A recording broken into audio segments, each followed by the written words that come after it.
Do you think about moving forward?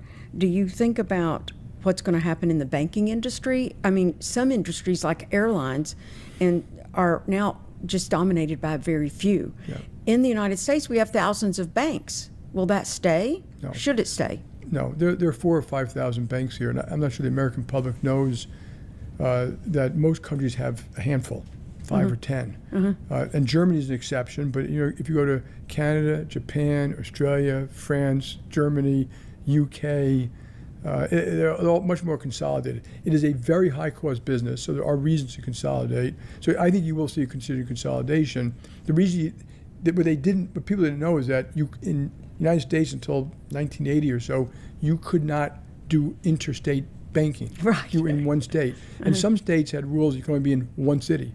And the old first Chicago, which is part of this bank, you can only have one branch in Chicago. Okay, so it's a very big branch. When those laws changed, people started to merge, but mergers are hard. Culturally, financially, systems, technology. I know you've lived through a lot of that. I've lived through a lot, but a lot of mergers fail. But there's still economic logic to do it. But I should point out, it's not for every bank. There are a lot of community banks, a lot of small banks. They'll do a great job. They have good returns. They know their clients. They have specialties. Do you think they should survive, the little tiny banks? Many will survive. You know why? Let me just give you an example why.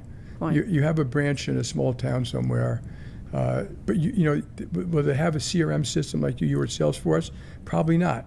But you know what their CRM system is? Their brain. Their head. Because you walk in, they know your family, they know your kids, they know where you go to school, they know your business.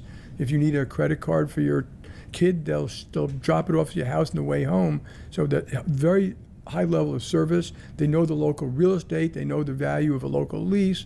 So and some do quite well. If you look at the financial results of banks, it isn't true that all the big ones do well and the small ones don't. There are a lot of small ones who do quite well because they're so good at what they do. And you are the biggest bank by far, and are now the size. You are the size of your biggest 3 competitors combined. So, can you buy any more banks? Can you go pick and choose some more to go? We cannot. We're not allowed to buy a bank in the United States of America. We could overseas if we wanted to, but I probably wouldn't.